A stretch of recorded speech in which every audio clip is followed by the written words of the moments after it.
வணக்கம் மக்களே. நம்ம கார்த்திக் கதையில டிசம்பர் 19 என்ன நடக்க போகுது அப்படிங்கறத பத்தி தாங்க இந்த வீடியோல இப்ப நம்ம பார்க்க போறோம். இந்த வீடியோவுக்கு மறக்காம லைக் பண்ணிக்கோங்க.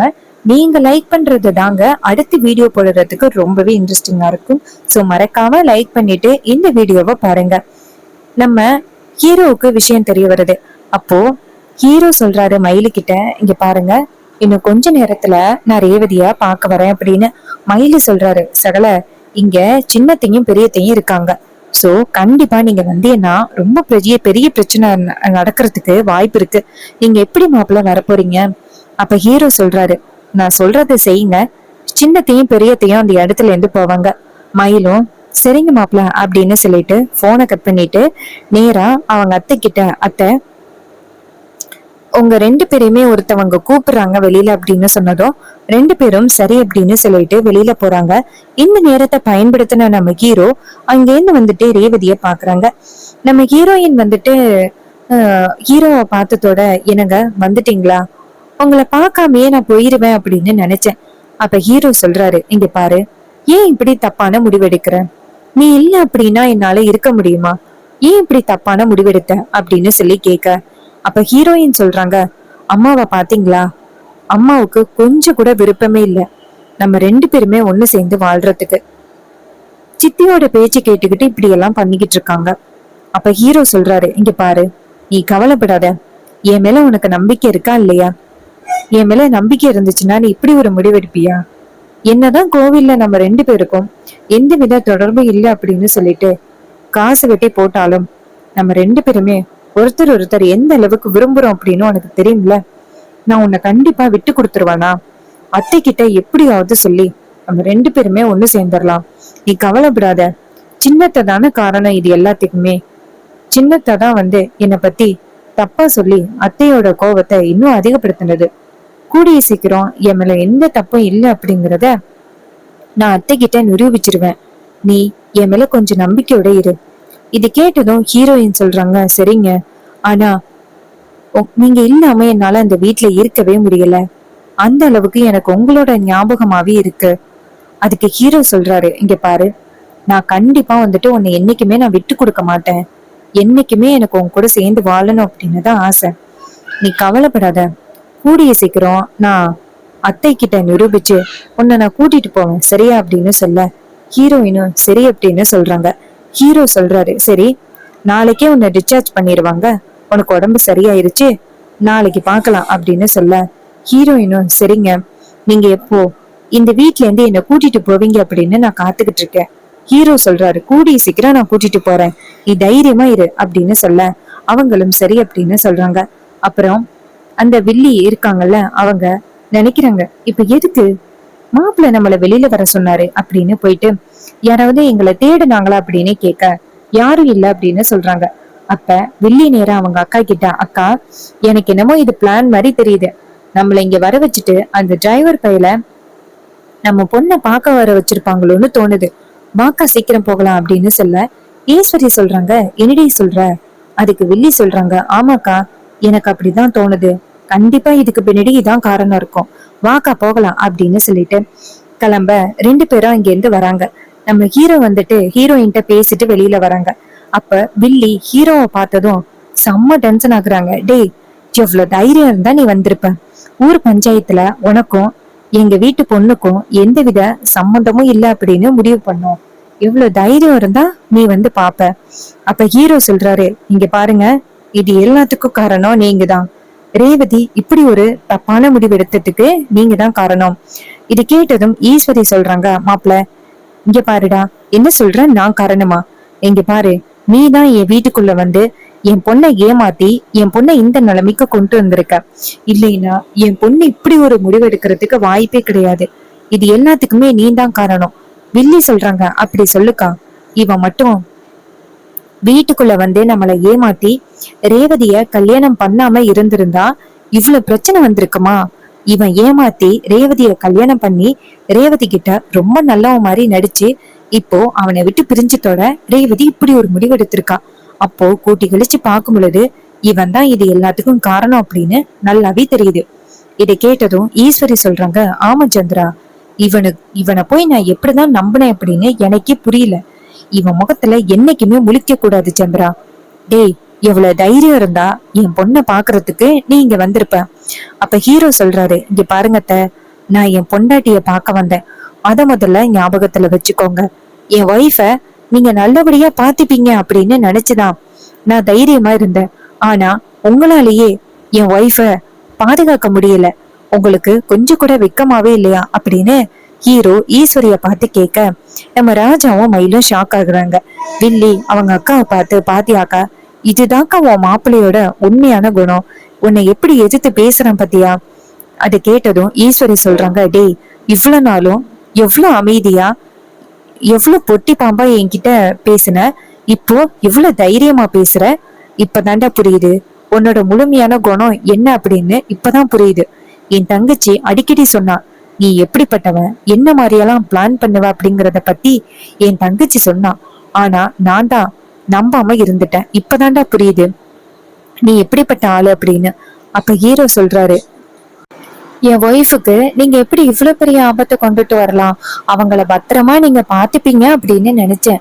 ஆனா நீங்க அவங்களுக்கு இவ்வளவு பெரிய ஆபத்தை விளைவிப்பீங்க அப்படின்னு நான் கொஞ்சம் கூட எதிர்பார்க்கவே இல்லை அப்படின்னு சொன்னதும் ஈஸ்வரி சொல்றாங்க, டேய், என் பொண்ண எப்படி பாத்துக்கணும் அப்படின்னு நீ எனக்கு புத்திமதி சொல்ற அளவுக்கு வந்துட்டியா அப்படின்னு சொல்ல, வில்லி சொல்றாங்க, பாத்தியாக்கா, நான் அப்பவே சொன்னேன் இவனோட முழு குணம் என்ன அப்படிங்கறத அப்பவே சொன்னேன். ஆனா நீ கொஞ்சமாவது கேட்டியா? இப்பயாவது உன் மாப்பிள்ள எப்படிப்பட்டவன் அப்படிங்கறத நீ புரிஞ்சுக்கிட்டியல்ல? ஈஸ்வரி சொல்றாங்க, ஏய், இவனை என் மாப்பிள்ள அப்படின்னு சொல்லாதடி. இவனுக்கும் எனக்கும் எந்த வகையிலயும் சம்பந்தம் கிடையாது. இவனை போய் என் மாப்பிள்ள அப்படின்னு சொன்னீங்கன்னா அதை விட அசிங்கமும் கிடையாது. இங்க பாரு, இவனை பார்க்கவே எனக்கு கொஞ்சம் கூட விருப்பமே இல்லை. இங்க பாருடா, மரியாதையா இந்த இடத்தை விட்டு போறியா, இல்ல அதிகாரிங்க கிட்ட உன்னை பிடிச்சு கொடுக்கவா அப்படின்னு. அப்ப ஹீரோ சொல்றாரு, இங்க பாருங்க, அதிகாரிங்க கிட்ட எல்லாம் நீங்க என்ன பிடிச்சு கொடுக்க வேண்டிய அவசியமே இல்ல. ஊர் பஞ்சாயத்தை கூட்டி எங்க 2 பேருமே பிரிச்சு வச்சீங்கல்ல, நீங்க தான் அதிகாரிங்க கிட்ட பதில் சொல்ற மாதிரி இருக்கும். இப்போ என் ஒய்ஃப் இப்படி ஒரு காரியத்தை பண்ணிட்டா, அதிகாரிங்க வந்து என்கொயரி பண்ணுவாங்க. எதுக்குமா நீ இப்படி ஒரு முடிவெடுத்த அப்படின்னு என்கொயரி பண்ணுவாங்க. அப்போ என் ஒய்ஃப் என்ன சொல்லுவா தெரியுமா? எனக்கு என் புருஷன் கூட வாழ்றதுக்கு விருப்பம், ஆனா எங்க அம்மா எங்க 2 பேருமே பிரிச்சு வச்சுட்டாங்க அப்படின்னு சொல்லுவாங்க. இதனால அசிங்கப்பட போறது யாரு? நீங்க தான். அதனாலதான் சொல்றேன், தேவையில்லாம இந்த மாதிரி எல்லாம் பண்ண வேண்டிய அவசியமே கிடையாது. வில்லி சொல்றாங்க, பாத்தியாக்கா, உன் மருமகன் இப்ப சட்டப்படி எல்லாம் என்னென்னமோ பேச ஆரம்பிச்சுட்டான். இது கேட்டதும் ஈஸ்வரி சொல்றாங்க, ஆமா சந்திரா, இவன் பணக்காரன்ல எல்லாமே தெரிஞ்சு வச்சிருப்பான் அப்படின்னு. அப்போ ராஜா சொல்றாரு, இங்க பாருமா, இப்போ மாப்பிள்ள வந்த பிறகுதான் நம்ம பொண்ணே கண்முழிச்சிருக்கா. இப்ப மாப்பிள்ளைய மறுபடியும் அனுப்புறதுல எனக்கு கொஞ்சம் கூட விருப்பமே இல்லை. அவர் இருக்கட்டும், நம்ம ரேவதிக்கு சரியான பிறகு அவரை அனுப்பலாம். வில்லி சொல்றாங்க, அக்கா, பாத்தியாக்கா, இப்படியே கொஞ்சம் கொஞ்சமா பேசி எப்படியாவது இவனை வீட்டுக்குள்ள வர வச்சிடலாம் அப்படின்னு இவங்க பிளான் பண்றாங்க. இங்க பாரு, இவங்களோட பிளான்க்கு மட்டும் நீ செவிசாய்ச்சேன்னு வச்சுக்கீங்க, அதுக்கப்புறம் நீ எல்லாருக்கும் முன்னாடியிலையும் முட்டாளா இருப்ப. இதை கேட்டதும் ஈஸ்வரி சொல்றாங்க, ஆமா, நீ சொல்றது சரிதான். டேய், இங்க பாருடா, இப்ப இந்த இடத்த விட்டு போக போறியா இல்லையா அப்படின்னு. அப்ப ஹீரோ சொல்றாரு, இங்க பாருங்க, உங்க பேச்சுக்கு மரியாதை கொடுத்து இந்த இடத்த விட்டு போறேன். ஆனா மறுபடியும் என் ஒய்ஃபுக்கு ஏதாவது ஆபத்து அப்படின்னு தெரிஞ்சுச்சு, கண்டிப்பா நான் இந்த இடத்துக்கு வராம இருக்க மாட்டேன் அப்படின்னு சொல்லிட்டு நம்ம ஹீரோ அந்த இடத்துல இருந்து கிளம்புறாரு. அப்போ வில்லி நேரா அவங்க அக்கா கிட்ட, பாத்தியாக்கா, உனக்கு முன்னாடி அவன் எதிர்த்தே பேச மாட்டான், ஆனா இன்னைக்கு எவ்வளவு சூப்பரா எதிர்த்து பேசிட்டு போறான் பாத்தியா, இதாக்கா அவனோட உண்மையான முகம்.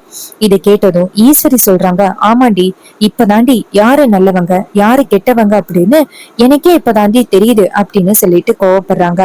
இன்னொரு பக்கம் நம்ம ஹீரோயின் கண்முழிக்க டாக்டர்ஸ் வெளியில வந்துட்டு, இங்க பாருங்கம்மா, மேடம் வந்துட்டு கண்முழிச்சிட்டாங்க, வந்து பாக்குறேன்னா பாருங்க அப்படின்னு சொன்னதும் ஈஸ்வரி, சந்திரா எல்லாரும் உள்ளார போறாங்க. ராஜாவும் போறாரு. அங்க போனதோட ராஜா அவங்க பொண்ணோட கைய பிடிச்சு, அம்மாடி, ஏமா இப்படி ஒரு முடிவெடுத்த? அப்பாவோட யோசனைய பத்தி உனக்கு யோசனையே இல்லையா? நீ இல்லைன்னா நான் என்ன ஆவேன்? ஏமா இப்படி ஒரு முடிவெடுத்த அப்படின்னு ரோகிணி கேக்குறாங்க. ஆமாடி, ஏண்டி இப்படி ஒரு முடிவெடுத்த? அப்ப ஹீரோயின் சொல்றாங்க, உங்க யாருக்கும் நான் ஏன் இப்படி ஒரு முடிவெடுத்தேன் அப்படிங்கறது தெரியாதா? எனக்கு என் புருஷன் கூட சேர்ந்து சந்தோஷமா வாழணும். அவர் கூட அம்மா கண்டிப்பா என்னை சேர்ந்து வாழ விட மாட்டாங்க. அதனாலதான் நான் இப்படி ஒரு முடிவெடுத்தேன். இதை கேட்டதும் வில்லி சொல்றாங்க, ஏய் என்னடி இப்படி பேசுற? ஊர் பஞ்சாயத்துல போயிட்டு அவருக்கும் எனக்கும் எந்தவித சம்பந்தமும் இல்லை அப்படின்னு சொன்னது நீ. ஆனா இப்ப இப்படி பேசுற. அதுக்கு ஈஸ்வரி வில்லி சொல்றாங்க, பாத்தியாக்கா எப்படி பேசுற அப்படின்னு. அதுக்கு ஹீரோயின் சொல்றாங்க, இங்க பாருங்க சித்தி, பஞ்சாயத்துல நான் எதுக்காக அப்படி போய் சொன்னேன் அப்படின்னு உங்களுக்கு நல்லாவே தெரியும். அம்மா சொன்னாங்க அப்படிங்கிற ஒரு காரணத்துக்காகவும் என் புருஷனை எப்படியாவது அந்த இடத்துல இருந்து காப்பாத்தணும் அப்படிங்கிற ஒரு காரணத்துக்காகவும் தான் நான் பஞ்சாயத்துல போயிட்டு அப்படி சொன்னனே தவிர்த்து அவர் கூட சேர்ந்து வாழ வேண்டாம் அப்படிங்கிற ஒரு நோக்கமே எனக்கு கிடையாது. அம்மாவோட பிடிவாதத்தினாலதான் நான் அப்படி சொன்னேன். இதை கேட்டதும் வில்லி சொல்றாங்க, பாத்தியாக்கா உன் பொண்ணு எப்படி பேசுறத? இதுக்கு முன்னாடி எல்லாம் உன் பொண்ணுக்கு பேச தெரியுமா அப்படின்னு நான் யோசிப்பேன். ஆனா இப்பதானே தெரியுது உன் பொண்ணுக்கு நல்லாவே பேச தெரியும் அப்படின்னு. இப்பதானே தெரியுது அப்படின்னு சொன்னதும் ராஜா சொல்றாரு, இங்க பாரு, என் பொண்ணு இப்ப ரொம்ப கஷ்டத்துல இருக்கா. தேவையில்லாம அவகிட்ட மறுபடியும் ஏதாவது சொல்லி சொல்லி பிரச்சனையை உண்டாக்கலாம் அப்படின்னு நினைக்காம அமைதியாயிரு அப்படின்னு சொன்னதும் நம்ம ஈஸ்வரி சொல்றாங்க, இங்க பாருங்க, இப்போதைக்கு இத பத்தி பேச வேணாம். இங்க பாருமா, நீ எங்களை பத்தி எல்லாம் யோசிக்கவே இல்லையா? நாங்க எல்லாரும் உன் மேல இந்த அளவுக்கு பாசம் வச்சிருக்கோம். எங்களை பத்தி எல்லாம் நீ யோசிக்கவே இல்லையா அப்படின்னு சொல்ல, அப்ப ஹீரோயின் சொல்றாங்க, அம்மா எனக்கு உங்க எல்லாரையும் விட அவரது அம்மா என் கண்ணுல வந்தாரு. அவர் கூட நான் சேர்ந்து வாழணுமா? தயவு செஞ்சு உங்ககிட்ட கெஞ்சி கேட்டுக்கிறேம்மா, எனக்கு ஒரு முடிவு சொல்லுங்க அப்படின்னு. அதுக்கு வில்லி சொல்றாங்க, இங்க பாருடி, ஊர் பஞ்சாயத்துல உனக்கும் அந்த டிரைவர் பயலுக்கும் எந்தவித சம்பந்தமும் இல்ல அப்படின்னு முடிவு பண்ணியாச்சு. இப்ப போயிட்டு நீ இப்படி சொல்றது எந்த விதத்துல நியாயம்? இங்க பாரு, உன் பேச்சையெல்லாம் கேட்க முடியாது. உன் பேச்சை கேட்டு மட்டும் இப்ப அக்கா அந்த டிரைவர் பையல வீட்டுக்கு கூப்பிட்டான்னு வச்சுக்கேன், அப்புறம் எல்லாரும் என்ன சொல்லுவாங்க தெரியுமா? என் அக்கா காரிய ரொம்ப டம்மியா நினைப்பாங்க. அக்கா காரியால ஒரு வாக்க கூட ஒழுங்கா கொடுக்க முடியல அப்படின்னு நினைப்பாங்க. இங்க பாருக்கா, உன் பொண்ணு சொல்ற அப்படிங்கறதுக்காக உன் பெண்ணை பேச்செல்லாம் கேட்காதுக்கா. ஈஸ்வரி சொல்றாங்க, நான் எப்படி அவ பேச்சை கேட்பேன்? அவ இஷ்டத்துக்கு நான் அவன் கூட வாழணும், நான் இவன் கூட வாழணும் அப்படின்னு சொல்லுவா. அது எல்லாத்துக்குமே நான் சரின்னு சொல்ல முடியுமா? அதற்கெல்லாம் வாய்ப்பே இல்லடி அப்படின்னு சொல்லிட்டு பேசுறாங்க. இது எல்லாம் கேட்டதும் ராஜா சொல்றாரு, இங்க பாரு, இந்த இடத்துல இத பத்தி பேச வேணாம். ஏற்கனவே என் பொண்ணு உடம்பு சரியில்லாம இருக்கா. இந்த நேரத்துல அவகிட்ட இன்னும் நிறைய சொல்லி அவ மனச தயவு செஞ்சு கஷ்டப்படுத்தாதீங்க அப்படின்னு சொல்ல, அப்ப டாக்டர் வெளியில வந்துட்டு, இங்க பாருங்க மேடம் வந்துட்டு இப்ப கொஞ்சம் உடம்பு சரியில்லாம இருக்காங்க. இந்த நேரத்துல அவங்களுக்கு எதுவும் ஸ்ட்ரெஸ்ஸா சொல்லாதீங்க, எல்லாரும் வெளியில போங்க அப்படின்னு சொன்னதும் எல்லாரும் வெளியில போறாங்க. எல்லாரும் வெளியில போனதோட வில்லி சொல்றாங்க, அக்கா இவங்க எல்லாரும் நாடகம் போட்டு மறுபடியும் அந்த டிரைவர் பயல எப்படியாவது வெளியில கொண்டு வந்துடலாம் அப்படின்னு பிளான் பண்றாங்க. இங்க பாரு, என்ன நடந்தாலும் சரி அந்த டிரைவர் பயல இந்த வீட்டுக்குள்ள கொண்டுட்டு வரணும் அப்படின்னு நீ நினைக்காத. அதுக்கு ஈஸ்வரி சொல்றாங்க, ஏய் நான் எப்படி அந்த டிரைவர் பயல மறுபடியும் வீட்டுக்குள்ள கொண்டுட்டு வரணும் அப்படின்னு நினைப்பேன். எங்க அம்மா இறந்ததுக்கு முக்கிய காரணமே அவன் தாண்டி. அப்படி இருக்கையில அவனை எப்படி நான் வீட்டுக்குள்ள கொண்டுட்டு வருவேன்? அதற்கெல்லாம் வாய்ப்பே கிடையாது அப்படின்னு சொன்னதும் வில்லி நினைக்கிறாங்க, அப்பாடா அக்கா எப்படியாவது மாறிடுவாளோ அப்படின்னு நினைச்சு நான் பயந்தேன். ஆனா அக்கா மாறுற மாதிரி இல்ல, ரொம்ப நல்லதுதான் அப்படின்னு சொல்லிட்டு ரொம்ப சந்தோஷப்படுறாங்க. இன்னொரு பக்கம் ஈஸ்வரி சொல்றாங்க, இங்க பாருங்க, இப்போ இங்க எதுவுமே பேச வேணாம், வீட்டுல போயிட்டு எதுவா இருந்தாலும் பேசிக்கலாம், எல்லாரும் வீட்டுக்கு வாங்க அப்படின்னு சொல்லிட்டு எல்லாரும் சேர்ந்து வீட்டுக்கு கிளம்புறாங்க. இன்னொரு பக்கம் டாக்டர் சொல்றாங்க, இங்க பாருங்க, இந்த டேப்லெட்ஸ் மட்டும் கரெக்டா அவங்களுக்கு கொடுத்தீங்க அப்படிங்கன்னா அவங்களுக்கு வயிறு புண்ணு எல்லாமே சரியாகிரும். சோ அது வரைக்கும் அவங்களை கொஞ்சம் பத்திரமா பாத்துக்கிடுங்க அப்படின்னு சொல்ல, ஈஸ்வரியும் சரிங்க டாக்டர், என் பொண்ணை நான் பத்திரமா பாத்துக்கிறேன் அப்படின்னு சொல்றாங்க. ஹீரோ நேரா வீட்டுக்கு போயிட்டு அவங்க பாட்டி கிட்ட, பாட்டி ரேவதிக்கு எந்த ஆபத்தும் இல்ல, அவ உயிர் பிழைச்சுக்கிட்டா, நீங்க கவலைப்படாதீங்க பாட்டி அப்படின்னு சொல்ல, பாட்டி சொல்றாங்க, ஐயா பேராண்டி, இன்னும் எத்தனை நாள்யா ஈஸ்வரிய எப்படியா அவகிட்ட இருந்து ரேவதியை காப்பாத்துறது? அப்ப ஹீரோ சொல்றாரு, பாட்டி சின்னத்தையோட உண்மையை நிரூபிச்சுட்டாலே அத்தை ஆட்டோமேட்டிக்கா புரிஞ்சுப்பாங்க அப்படின்னு. இது கேட்டதும் பாட்டியும் சரியா பேராண்டி அப்படின்னு சொல்றாங்க. இந்த கதை உங்களுக்கு பிடிச்சிருந்துச்சுன்னா இந்த வீடியோவுக்கு மறக்காம லைக் பண்ணிக்கோங்க. நீங்க லைக் பண்றதுதான் எங்களுக்கு அடுத்த வீடியோ போடுறதுக்கு ரொம்பவே இன்ட்ரெஸ்டிங்கா இருக்கும். சோ மறக்காம லைக் பண்ணிட்டு இந்த வீடியோவை பாருங்க. இது வரைக்கும் இந்த வீடியோவை பார்த்த உங்க எல்லாருக்குமே ரொம்ப நன்றி. அடுத்த வீடியோல பார்ப்போம். தேங்க்யூ ஃபார் வாட்சிங்.